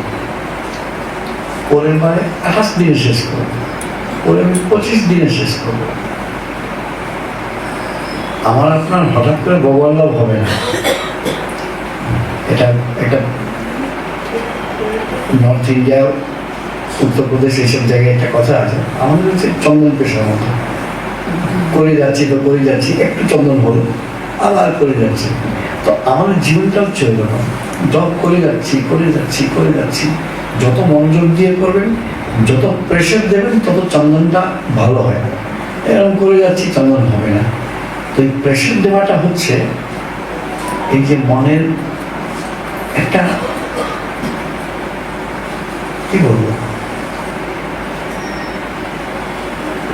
খুব জেগে জব করা, জেগে জব করছি, করতে করে যাচ্ছি। আমি অনেকবার বলি যে একটি ছেলে তার একটা পার্টিকুলার জিনিস খেতে খুব ভালো লাগে, পিৎজা খেতে ভালো লাগে। কথা যেদিন পিৎজা বাড়িতে আনানো হবে, তার আনন্দটা আপনি দেখবেন। সেই আনন্দটা আমরা যখন যোগ করছি তখন কেন হচ্ছে না? একটা সামান্য পিৎজা খেয়ে তার আনন্দ হচ্ছে, আমার ঠাকুরকে পেয়েও আনন্দ হচ্ছে না। তার মানে জেগে জব করছি না, করতে হবে বলে করছি না। কিরকম জব করা আমি অনেকবার বলি, এটা একটু বাচ্চার মেয়ে, কিন্তু ভালো। যখন জবের আশায় বসি তখন তৈরি হচ্ছে একদম, এই তো জব করতে বসছি। আর দেখানোর দরকার নেই, নিজে উৎসাহ বলতে এমন একটা কাজ করতে বসছি যেটি আমি সকাল থেকে অপেক্ষা করছি, কবে বসবো, যাক এখন মোটামুটি সব ঠিক আছে, আরে লাইটটা বন্ধ কর, আমি করছি খুব উৎসাহের সাথে। উৎসাহ যেটা, এই উৎসাহ যার নাই, কারণ জবটা মেকানিক্যাল জব হয়, করতে হয় বলে করছি, করি না, কি করবো, আর তো করার কিছু নাই। না,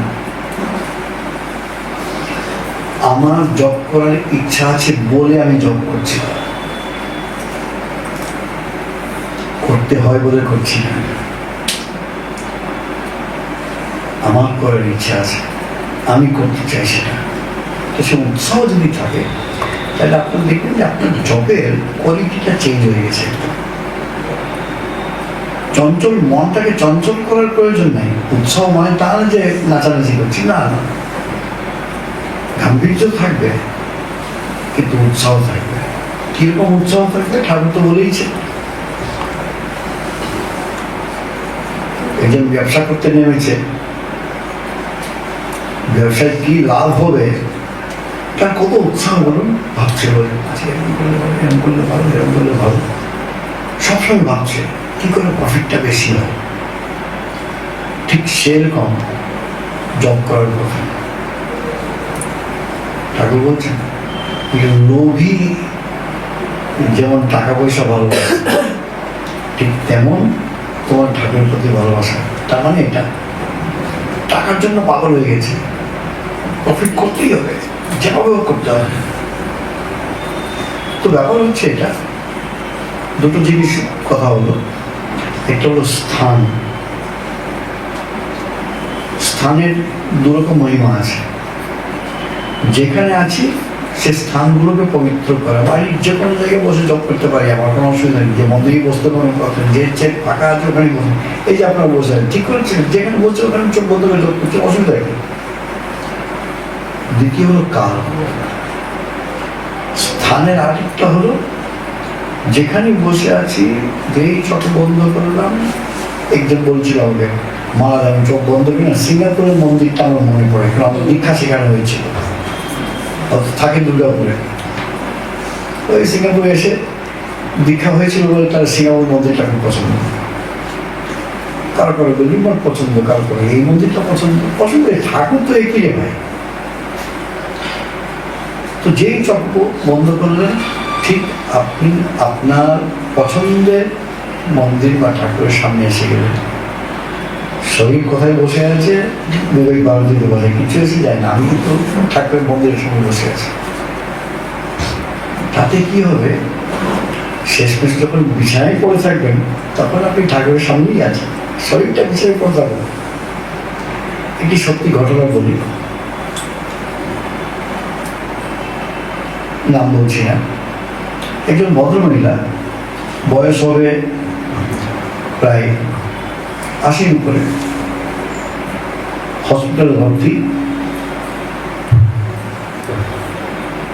আমাকে একজন বলছে, মহারাজ একবার দেখে আসুন, অমুক অমুক হসপিটালে ভর্তি আছে। আমি তো গেলাম, গিয়ে বলে আপনি হয়তো ভাবছেন কেন, আপনি ঠিক হয়ে যাবেন, এটা আমরা সকলকেই বলি। উনি মোটামুটি ঠিক হয়ে গেলেন, বাড়ি ফিরলেন। কদিন পরে ওর মেয়ে ফোন করলো আমাকে, যে মা তো কিছু খাচ্ছেন, আজকে 3 দিন হয়ে গেল, আপনি একবার এসে দেখে নিতে পারেন। আমি গেলাম, কতগুলা শুয়েছিলেন বিছানায়, আর আমি লক্ষ্য করিনি হাতটা এরকম ছিল তো, এরকম এরকম করছে আঙুল দিয়ে।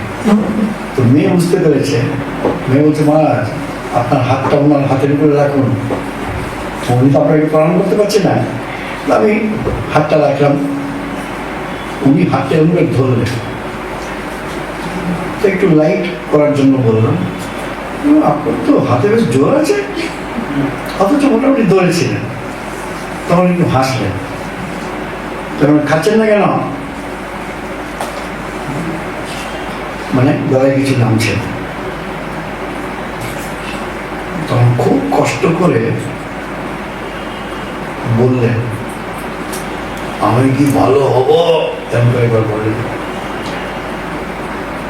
তখন ঠাকুরের ইচ্ছা আমার মাথায় একটি সঙ্গে সঙ্গে একটা চিন্তা এলো, আপনি তো ভালোই আছেন, শরীরটা শুধু খারাপ। বাহ, ভদ্রমহিলা যা হাসি দিলেন। এই যে চিন্তাটা, এটা শেষে এই যে চিন্তাটা দিলাম, শরীরটা অসুস্থ, আপনি তো ভালোই আছেন, আপনি চোখ বন্ধ করে ঠাকুরের সামনে বসে আছেন, শরীর বৃদ্ধ হয়ে গেছে, একদিন তো যেতেই হবে। তখন কি মিশন থেকে কিছু নিয়ে এলে খাবেন? ওদের খাবো। পরের দিন একটু সামান্য একটু গলার ভাত আর একটু ডাল, যাতে ওনার গলায় নামাতে সুবিধা হয়, ওটা একটু নিয়ে গেলাম। ওই শেষ 1 চামচ মিশন থেকে নিয়ে যাওয়া ডাল ভাত খেলে পরের দিন শরীর চলে গেল। কত সেবা করেছেন উনি। উনি একা থাকতেন, খুব অল্প বয়সে স্বামী মারা যায়, 3টি সন্তান মনে হয়। তখন বাচ্চাগুলো সব ছোট ছোট, সিঙ্গাপুরে বিয়ে করে গেছেন। চিন্তা করুন, লেখাপড়া জানেন না, মানে 1950s 60s ব্যাপার। তখন টেলারিং করে করে ছেলেমেয়েদের বেশ ভালো পড়াশোনা করিয়েছে, এবং একা থাকতেন, বাড়ি করেছেন, সবই করেছেন ইতিমধ্যে। আমি যখন গেলাম 2001 সালে, তখন অলরেডি উনি বৃদ্ধ। তখন আর একটা মেয়ে ছিল, শ্রীলঙ্কার মেয়ে, খুব ভালো বুঝিস। তো ওই বুড়িমার ওই মেয়ের সঙ্গে মিলে 300, 400, 500 রসগোল্লা, এই পান্তুয়া এগুলো বানাতো বাড়িতে। অল্প অল্প 100 বানিয়ে ডিপ ফ্রিজে রেখে দিচ্ছে, 100 বানিয়ে ডিপ ফ্রিজে রাখছেন, ঠিক উৎসবের আগে সমস্ত বের করে মিশন নিয়ে আসে। প্রত্যেক দশমীর দিনে ওই মিসেস হাজরার বানানো মিষ্টি সবাইকে দেওয়া হয়। যাই হোক, তো ব্যাপার হচ্ছে এটা যে এই ভাবটি আসতে হবে। আপনি যতক্ষণ না বাহ্যিক জিনিসকে গুরুত্ব দিচ্ছেন না, এখন তো আশ্রমে যেতেই পারি না, আমার যে কি হলো, কি পাপ করেছি, এগুলো বলার কোনো প্রয়োজন নাই। পাপ করলে তো এখানে বসতেন না, পাপ করলে তো আরেক জায়গায় যেতেন, তাই না? কিন্তু এই ভাবটি করতে হবে যে যেখানেই থাকি না কেন, শরীর যেখানেই থাকুক না কেন, সে হসপিটালেই থাকুক, বাড়িতেই থাকুক, রাস্তায় হাঁটতে হাঁটতে যদি হার্ট অ্যাটাক হয় কি করবে? অ্যাম্বুলেন্স ডাকতে লাগতেই তো শেষ। তখন কি রাস্তায় বসে ভগবানের নাম হবে না? হবে। তখন মনটা এই তোরা দেখবি যা করছে, ডাক্তার বললে উত্তর দেবে না, মনে হয় জব করবে। এগুলো বলা সোজা, করা একটু কঠিন। কি জন্য কঠিন? যে এর অভ্যাস দরকার। তো যখন ব্যাপার হচ্ছে এটা যে দেশকালকে অতিক্রম করা, দেখবেন শাস্ত্রে সবসময় আছে দেশকালের লিমিটেশনসকে অতিক্রম করা। আমরা সবসময় তাহলে আমি তো কলকাতা করে দেখুন কিরকম শব্দ চারিদিকে, আচ্ছা গরম কিরকম পড়েছে, আচ্ছা তোমার জন্য কি ভগবান কলকাতাকে প্যারিস বানাবেন না? এই কমপ্লেন করার কোনো মানে হয় না। আমাদের একজন মহারাজ ছিলেন, খুব বলতেন, বলে ব্রহ্মচারী এসে বলছে মা এত গরম জব করা যায় নাকি? শীতকাল এসে বলছে আমার কনকনে ঠান্ডা জব করা যায় নাকি? বৃষ্টির সময় এমন পোকা টোকা উঠছে জব করা যায় নাকি? তোমার মাল বলছে, আমি হেসে বললাম যে তোমার জন্য ঠাকুর আরেক ঋতু সৃষ্টি করবেন নাকি, জব দান করার ঋতু? তা তো হয় না। আমার মনে আছে একবার পুজোর আগে আমার তখন ট্রেনিং সেন্টারে, তো আমাদের মহারাজ যিনি ছিলেন উনি সবসময় নোটিশ লিখেন। ট্রেনিং সেন্টার তো এটা কলেজের মতো, কিছু হলেই নোটিশ নোটিশ লাগিয়ে দাও। আমার গিয়ে দেখছি নোটিশে কি লেখা আছে। তো হঠাৎ দেখি কয়েকজন ব্রহ্মচারী নোটিশ পড়ছে, আমিও গেলাম। লেখা ছিল আগামীকাল সন্ধ্যা আরতির পরে শ্রদ্ধেয় জেনারেল সেক্রেটারি মহারাজ আমাদের সকলকে দুর্গাপূজার ডিউটির জন্য লাইব্রেরি হলে ডেকেছেন, তাই আমরা জব ধ্যান আরতির আগেই সেরে ফেলবো। এটা হচ্ছে নোটিশ। আচ্ছা, রোজ কি হয়, সন্ধ্যা আরতি ঘন্টাখানি আগে ব্রহ্মচারীরা একটু ভলিবল টলিবল খেলে।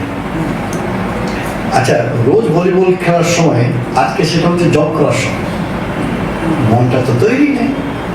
এটাই যে আগে বলছিলাম। তো একজন ব্রহ্মচারী মহারাজ এখন শরীর গেছে, সন্ন্যাসের কিছুদিন পরেই শরীর চলে গেল, খুব ইন্টেলিজেন্ট ছিল। তখন আমরাও নতুন নতুন এসছি, তো তখন আমাকে এসে বলছে এই দেখো নোটিশ লাগিয়ে দিয়েছে, হ্যাঁ 5টার সময় কেউ জব করে না, 5টার সময় তো ভলিবল খেলার সময়। এটা উনি বললেন। আমার সব ইয়াং ছেলে তখন সব 20, 25, 26 জন। দাদা সব সময় তো জব করার কথা, ওই ভলিবল খেলে সময় নষ্ট হচ্ছে অ্যাকচুয়ালি স্কুলে। তাই নাকি, চলো গিয়ে জব করি। ধরো আমরা আবার চাই না 5টার সময় আসন টাসন নিয়ে সব দেয়। মনটা কি বললো, 5টার সময় জব করার সময় না, 12টার সময় তো খাওয়ার সময়, আচ্ছা ওটা ঘুমোবার সময়, আচ্ছা সবকিছুরই সময় করে আছে। জবের একটা নির্দিষ্ট সময়, বাকিগুলো কি করবে? সবসময় জব করার কথা। আমি একটা দৃষ্টান্ত দিচ্ছি যেটি প্র্যাকটিক্যাল। আমি সবসময় দৃষ্টান্তগুলো সৃষ্টি করি বোঝার জন্য। আমরা কিভাবে দুপুরে বা রাত্রে খাই, কিভাবে ভাত দিলাম পাতে, ভাতের মধ্যে একটু ডাল দিলেন বা পাশে একটু তরকারি নিলেন বা মাছ নিলেন, দেয় কিছু। হঠাৎ ডাক্তার বললো যে আপনার তো সুগার বেড়ে গেছে, ভাতটা খাওয়া চলবে না। কিন্তু মন তো চাইছে না, প্রথমে ভাত দেবো তারপরে এটা নেবো না। তখন কি উল্টো করতে হবে, তরকারিটা নিলাম ওর করে একটু ভাত দিয়ে দিলাম। দেখুন কি উল্টো। এই দৃষ্টান্তটা দিচ্ছি কি জন্য, আগে ছিল কাজের ফাঁকে ফাঁকে জব করতাম, যখন সুবিধা হতো। উল্টো করে দিই, ঘুম ভাঙার থেকে শুরু করে রাত শোয়া পর্যন্ত জব করাটাই হচ্ছে আমার কাজ। মাঝে মধ্যে একটু কাজ করি, দৃষ্টিভঙ্গিটা পাল্টান, যা করছেন তাই করবেন, দৃষ্টি পাল্টান। আগে ছিল মাঝে মধ্যে জব করতাম, এখন মাঝে মধ্যে কাজকর্ম করি। করছেন যা করছেন তাই করছেন। দুটো শব্দ আমি নিজে আবিষ্কার করেছি বলে তো হবে না, কিন্তু দুটো শব্দ তৈরি করেছি নিজের মাথায়, ইংরেজি শব্দ। কি? এটা হচ্ছে গড ফ্লেভার্ড লাইফ। জীবনের মধ্যে ঈশ্বরের গন্ধ আছে। সবকিছু চলছে, সংসার চলছে, সবই চলছে, পলিটিক্স চলছে, আরো ভালো মন্দ সবই চলছে। তার মধ্যে একটু ঠাকুরও আছে আমার জীবনে, একটু সকালবেলা একটু। একটা হলো গড সেন্টার্ড লাইফ। সবকিছু করছি ওই ঠাকুরকে কেন্দ্র করে। একজনের বাড়িতে আমি অনেকবার গেছি, থেকেছি ওদের বাড়িতে, কেন ওখানে কোনো আশ্রম সেবাও ছিল। আর ভদ্রমহিলা, মানে আমার লেকচার টেকচারে 70-80 জন তার বাড়িতে ঢুকে যায়, বসার জায়গা নেই, বিশাল বাড়ি কিন্তু বসার জায়গা নেই, সব সিঁড়িতে বসে আছে ইত্যাদি ইত্যাদি। তখন ভদ্রমহিলা পাঞ্জাবি, ভদ্রলোক বাঙালি, কিন্তু ভদ্রমহিলা বাংলা শিখে গেছে। ভদ্রমহিলা আমাকে বলছে, মহারাজ এ না, এর বিয়ে করার পর আমার সব গেছে। আমি কি কি গেল বলতে, একজন বলল সামনের মাসে প্রথম শনিবারে আমার ছেলের বিয়ে, আপনাকে আসতে হবে। সামনের মাসে প্রথম শনিবার? না, আমি তো আসতে পারবো না, তখন তো সিঙ্গাপুর থেকে মহারাজ আসছে আমাদের বাড়িতে। আর যে এসে বললো, আমার ছেলের পৈতে আছে অমুক মাসে অমুক তারিখে, আচ্ছা দাঁড়ান, না আমি তো আসতে পারবো না, সেদিন তো দিল্লির একজন মহারাজ এসছে। বলছে প্রত্যেক সপ্তাহে কোনো না কোনো মহারাজ এসে আমাদের বাড়িতে উঠেছে। মহারাজ এসছেন মানেই সৎসঙ্গ হবে, মহারাজ এসেই মানে গান বাজনাও হবে। এবং এতে আমার সামাজিক জীবনটা পুরো গেছে। মানে খুব আনন্দে বলছেন, এটা দুঃখ করছেন না, যে কিছু হলেই আমার তো তার ওর যে মন্দিরটা, মানে এটা দেখুন মানুষ ঠাকুর কাকে দিয়ে কি কাজ করাচ্ছেন। বেশ বড় বাড়ি, ঠিক আছে, ভদ্রলোক ডাক্তার ছিলেন।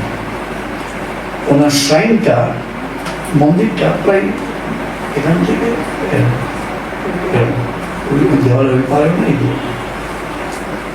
ওই ঠাকুর ঘর যেটা, তাতে কত লোকের যে দীক্ষা হয়েছে। কে দীক্ষা দিয়েছে? ভূতেশানন্দজি, গহনানন্দজি, সব ওর বাড়িতে থাকে। ওর বাড়িতে থেকে ওর ঠাকুর ঘরে দীক্ষা দিচ্ছেন। 10 জন, 12 জন, 15 জনের দীক্ষা হচ্ছে ওর বাড়িতে। দুবাইতে একজন আছে, ওর বাড়িতে গৌতমানজি উঠে, সুলতানজিও উঠে, আমরাও উঠেছি।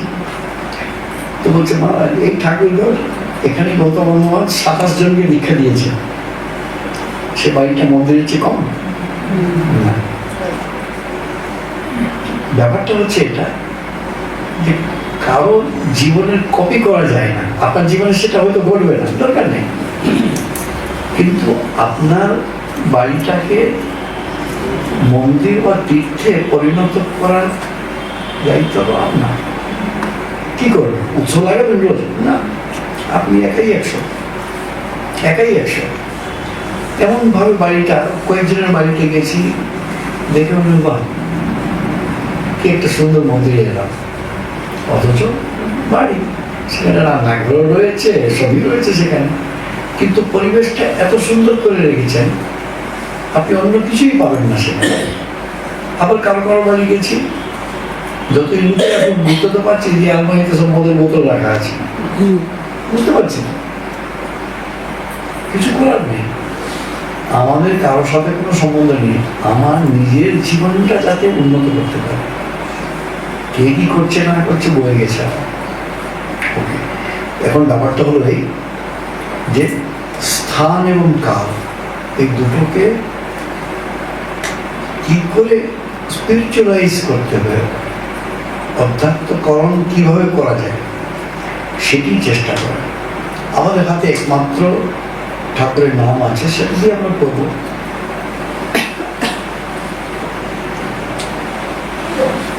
আধ্যাত্মিক জীবনের অনেক দিক আছে। কোন কটা দিক আছে? যত দিক আমার জীবনে আছে তত দিক আধ্যাত্মিক জীবনেরও রয়েছে। কোন কথার কথা এখানে দেখুন, আমি ঠাকুরের পার্শ্বদের ছবি আছে। আপনার বাড়িতে হয়তো সব পার্শ্বদের ছবি নাই, কিন্তু ঠাকুরের ছবি আছে। কারো কারো বাড়িতে দেখেছি ঠাকুরমা স্বামীজির ব্যতীত কারো ছবিই নাই, কারো ছবি নেই। আর ছবি রাখা হয় কেন? ছবিগুলি রাখা হয় কেন? যাতে ওই ছবি দেখে মনে উদ্দীপনা হয়। হ্যাঁ, ঠাকুরের ছবি দেখে আমাদের যেমন সিঙ্গাপুরে যারা গেছেন তারা উপরে ঠাকুরের মন্দির, নিচে আমরা মায়ের একটা লাইফ সাইজ কাট আউট বানিয়ে, ওটা এখন মায়ের মন্দির হয়ে গেছে প্র্যাকটিক্যালি। ওটা আমি লাগিয়ে জানি, কিছু ছিল না। আমি গেলাম তখন যখন ফাঁকা পড়ে আছে, এই জায়গাটা পরিষ্কার করে পর্দা টর্দা লাগিয়ে টেবিলের উপরে মায়ের একটা ছবি এনলার্জ করা হলো, সেটাকে একটা স্ট্যান্ডের মধ্যে লাগিয়ে এখন এমন হয়েছে আপনি সেখানে মালাও পরাতে পারছেন, কাপড়ও পরাতে পারছেন।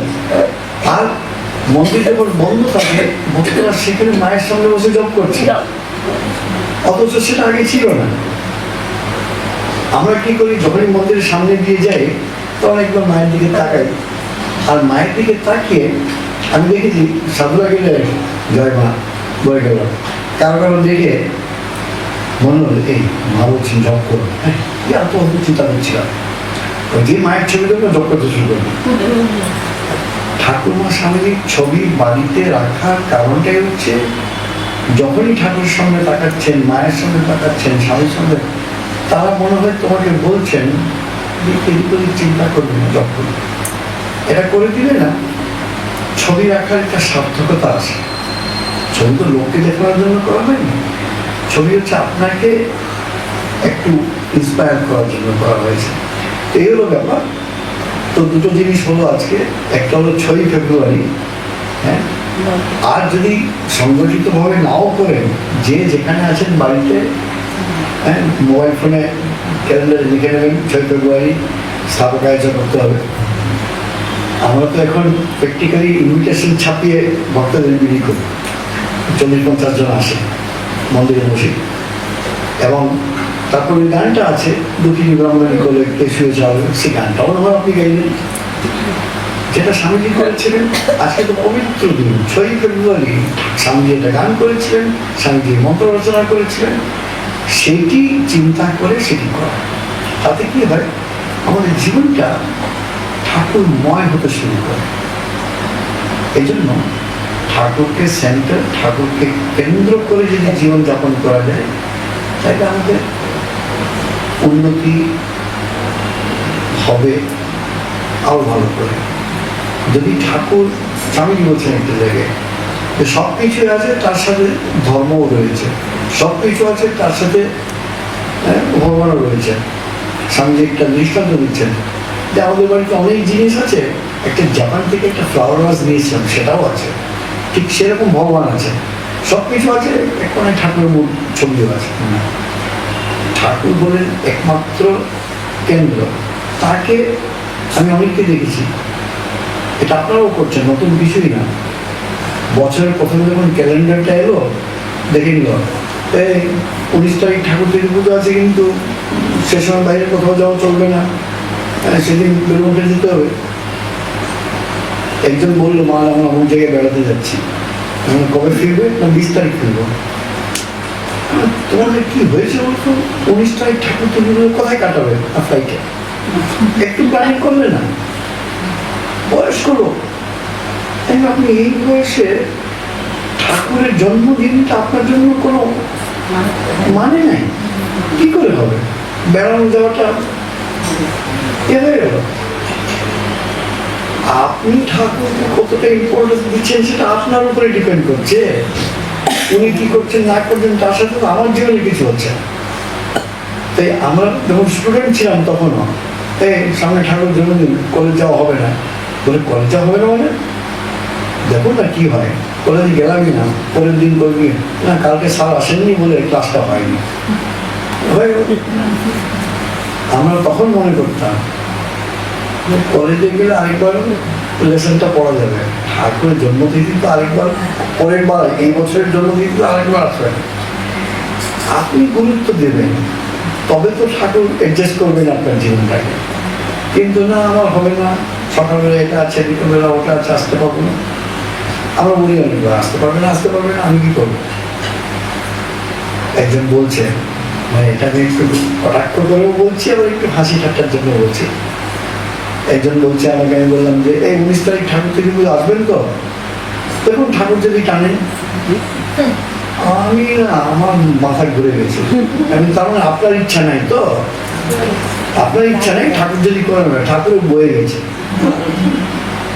আপনি কেন এটা বলছেন না? নিশ্চয়ই আসবো মহারাজ, ঠাকুর কিন্তু আসবো না। তখন শরণাগত, যদি ঠাকুর করেন, যদি ঠাকুর পারেন, কেন কেন এইটুকু আমাদের মনোবল নাই যে আমি যাবো সেদিন সব। এই জন্য তো মঠ, আশ্রম, বিবেক ভারতী সব হয়েছে। কেননা কয়েকজন তো আছে, এই 19 তারিখে যে আসুক না আসুক, বৃহস্পতিবারেই সৎসঙ্গ হবে। 10 জন এলেও হবে, 50 জন এলেও হবে। এই জন্য তো এক একটি সংগঠন। কিন্তু আসতে পারবেন কি আসতে পারবেন সেটা তো আপনি কত মেসেজ পাঠাবেন, তাই না? তো আমাদের যাতে জীবনটা ঈশ্বর কেন্দ্রিক হয়, হ্যাঁ, টপিং এর মতন ঈশ্বর একটু আছেন জীবনে, আর সেটা চলবে। ঠাকুরকে কেন্দ্র করে যদি জীবনযাপন করা হয়, তাহলে দেখবেন যে জীবনের মধ্যে যেটি পড়ছি বইতে, সেটি হওয়ার সম্ভাবনা বাড়ে। এবং যদি জবগানে একটু আনন্দ পাই, তাহলে দেখবেন জব করতে ভালো লাগবে। এই যে ঠাকুরকে প্রার্থনাও করে যাচ্ছি, একটু আনন্দ দিলে ভালো হয় এবং আনন্দ হয়। আমি একটি ঘটনা বলে দিই, 7টা বাজতে একটি ঘটনা বলছি, আগে বলেছি, হয়তো আপনাদের মধ্যে কেউ কেউ মত থাকতে পারে। সেই সময় সিঙ্গাপুরে ছিলাম তখন, 2010-11 এরকম হবে। আমি ওই ছাত্রাবাস দেখতাম। তো ছাত্রাবাসের সমস্যাগুলি থাকে যেমন, তো কোনো বৃহৎ সমস্যা ছিল, তাই মনে একটা বিরক্তি বোধ। আরতিতে গেছি, সেখানে ছেলেরা একটু বাঙালি করছে, নিচে আসছি, তখনও ওর কারো গার্জিয়ান এসছে, কেউ উল্টোপাল্টা কথা বলছে, তো খুব বিরক্ত হয়ে বসে আছি আমার অফিসের সামনের বেঞ্চের উপরে। মনে হচ্ছে কারোর সাথে কথা বলার ইচ্ছা, চুপ করে বসে আছি, কেউ নেই। আরতির পরে হঠাৎ দেখছি আমি এরকম বসে আছি, তো এইদিকে আমার বইজন, এইদিকে মন্দির থেকে কেউ যেন নামলো, আমার কি, সে চলেও যাচ্ছে। তবে আমার এইদিকে একটা সিঁড়ি আছে, যেখানে সিঁড়ি উঠে লোকে আসে। দেখুন যে নেমেছে, সে আমার সিঁড়ি দিয়ে উঠছে, যা বাবা একজন এসছে। দেখুন একজন ভদ্রমহিলা, আমি তাকে কোনোদিন দেখিনি আগে। দেখলে মনে হলো একটু ভক্তগোচর। এসে হাঁটু গেলে প্রণাম করে ফিস করে বলে না,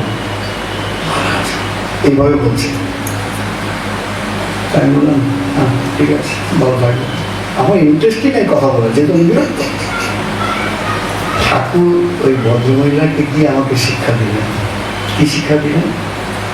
ভদ্রমহিলা হাঁটু গেলেই আমাকে বলছে, আমি তো খুব পুরনো ভক্ত নই, এই 2 বছর হলো দীক্ষা নিয়েছি।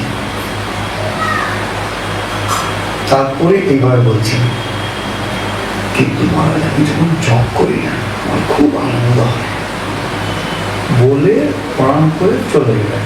আমি এর পরেও তাকে কোনোদিন দেখিনি। যে উনি কি বললেন,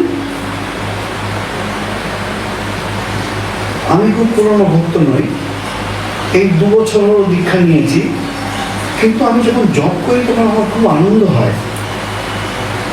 ভদ্রমহিলা, গৃহস্থ, সংসার আছে, হাজার সমস্যা আছে।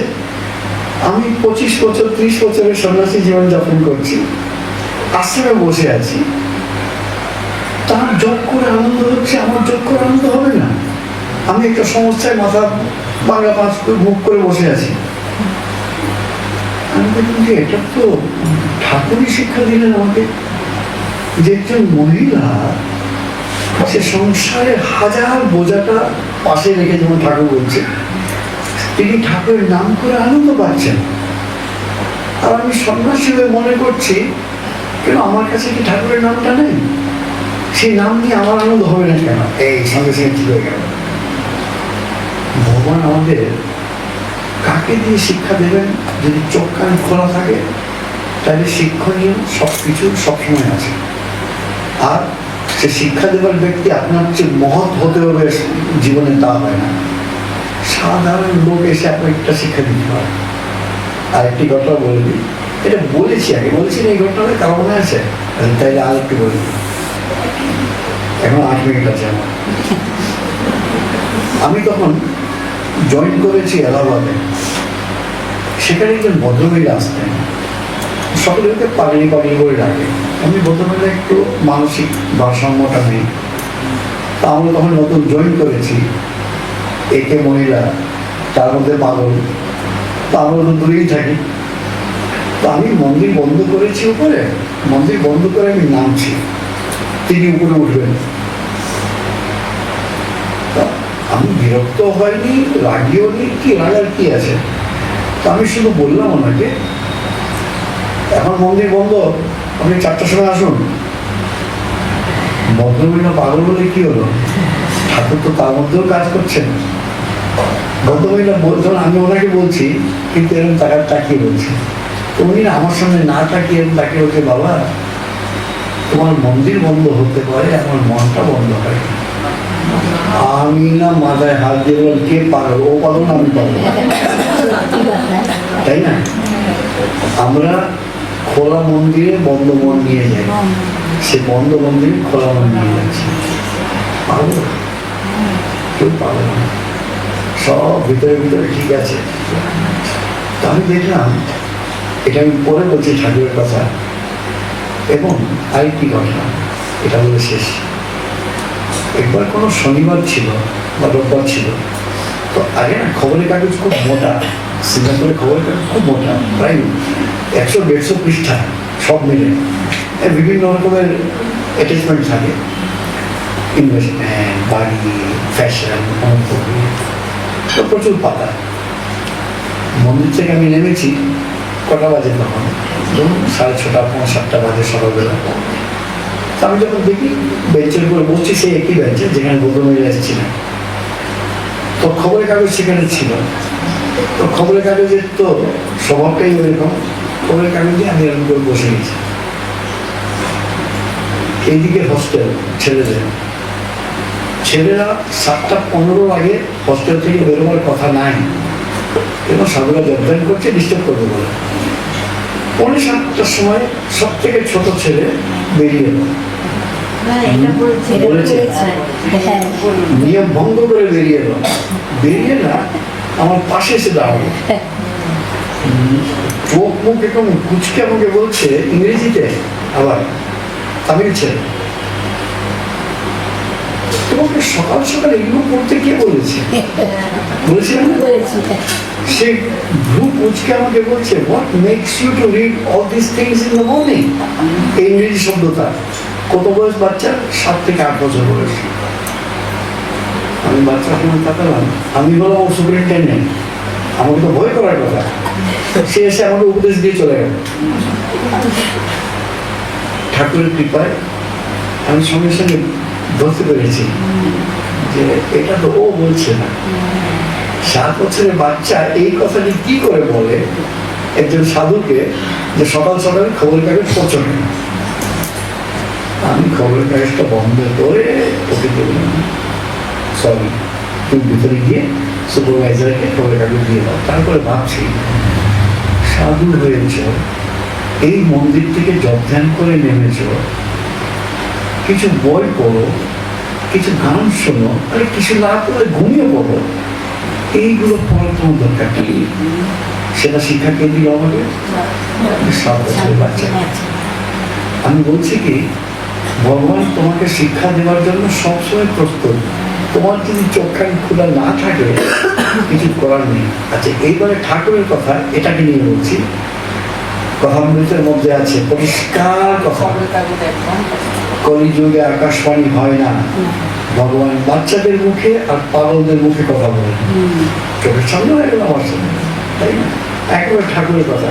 একটা বাচ্চা এসে শিক্ষা দিয়ে চলে গেল, একটা পাগলি মহিলা শিক্ষা দিয়ে চলে গেল, একজন সাধারণ গৃহিণী শিক্ষা দিয়ে চলে গেল। আমার তো অহংকার করে লাভ নেই যে আমি সন্ন্যাসী, উনি আমাকে শিক্ষা দেবেন কেন? না না, ঠাকুর তাকে সিলেক্ট করেছে, আমি কি করবো, তাই না? তো ওই ঠাকুর আমাদের শিক্ষা দিলে ভালো, দিচ্ছেন, দেবেন। যার অহংকার তাকে কিছু করে দেন। ঠাকুর বলছেন একটা জায়গায় কথা বলতে, তুমি সব সহ্য করতে পারি, অহংকারকে সহ্য করতে পারি। তাই যখনই পরস্পরের সাথে কিছু হলে না, সরি বলতে লজ্জা করবেন না, সঙ্গে সঙ্গে সরি, এই সরি সরি বলে গেছি, এই বলতে লজ্জা করবো, ওখানেই কাটিয়ে দেন, তাহলে আপনার মনটা ফ্রি হয়ে গেল। যদি সরিটা না বলেন, ওই ভিতরে বছর পর বছর ওটা বাড়বে।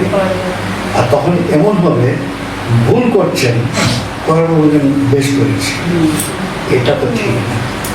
আমাদের মাধবানন্দজি ছিলেন প্রেসিডেন্ট মহারাজ, উনি বলতেন ভুল করাটা ভুল না, ভুলটাকে জাস্টিফাই করাটা ভুল। ভুল করেছি, সরি সরি সরি, বেশ করেছি, আর বেশ করেছি বলাটা ভুল। ভুল আপনি করতেই পারেন, আমি ভুল করতে পারি, ও ভুল হয়ে গেছে তো, হ্যাঁ ঠিক আছে আমি শুধরে নিচ্ছি, সরি। কিন্তু ভুল করলাম করলাম বেশ করেছি, না, এইটা ঠিক না। ভুল আমরা করতেই পারি, ছোট বড় ভুল হতেই পারে, আমাদের সাধারণ মানুষ আমরা। কিন্তু ওই যে ভুল করার পরে উনি আমাকে জানিয়ে দিলেন, সে বাচ্চাই হোক, মহিলাই হোক, আর যাই কিছু হোক, সে জানিয়ে দিলেন আমাকে যে এটা তোমার ভুল হয়েছে। অনেকবার হয়, খুব সাধারণ সাধারণভাবে একটা, সব ভক্তরা করে না, কেন খারাপ লাগে সাধারণ মধ্যে। কোনো কোনো ভক্ত অহংকার হতে পারে, না আমার যেটা আপনি করেছেন ঠিক করেনি, হয়তো বয়স্কা ভদ্রমহিলা, ও তাই নাকি, আর ঠিক আছে আমি দেখে নিচ্ছি, অবশ্যই ঝগড়া করে কি আছে, আপনি বলার কি, হওয়ার হ্যাঁ না, একে একটু ভুল করেছিস, তারপর আবার তর্ক করছিস না।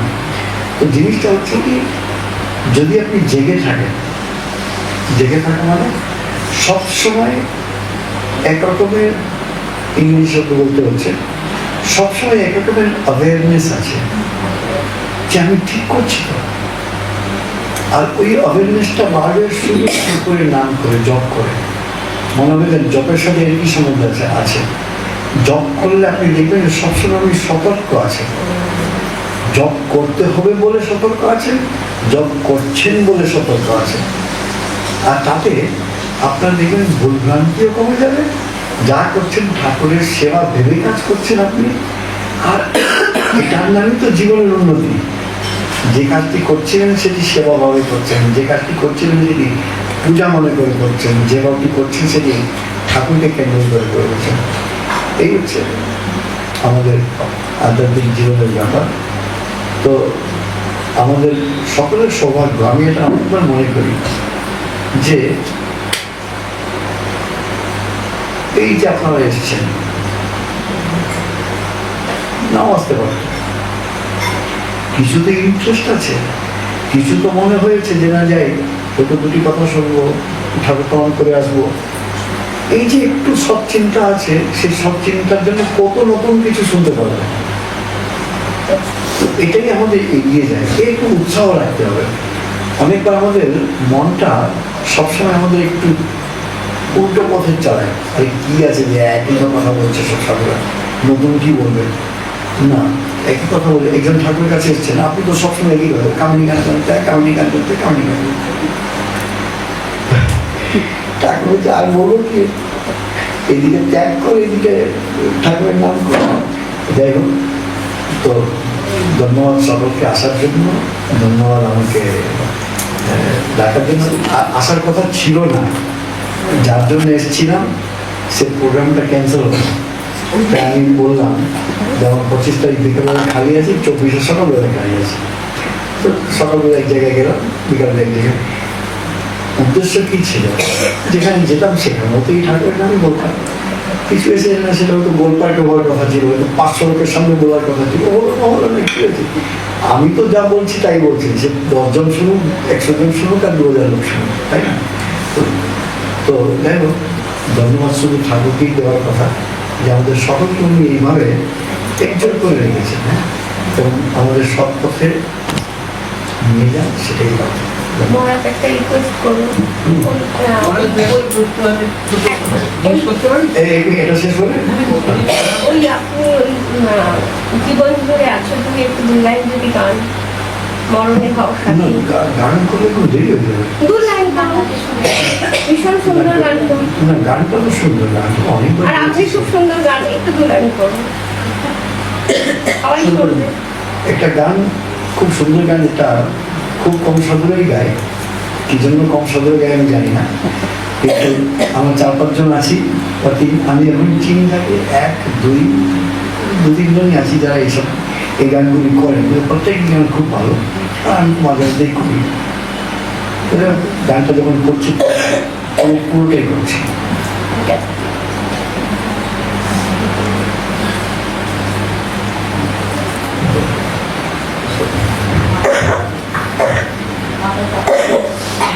আমার জীবন জুড়ে থাকো তুমি, মরণে হও সাথী,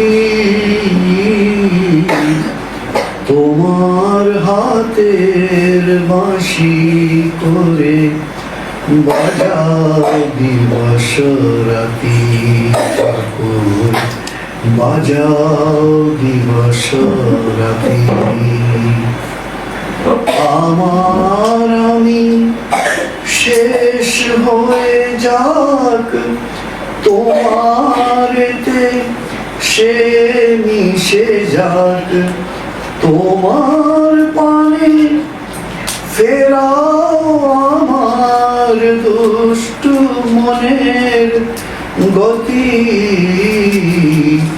তোমার হাতের বাঁশি করে বাজাও দিবস রাতি, ঠাকুর বাজাও দিবস রাতি।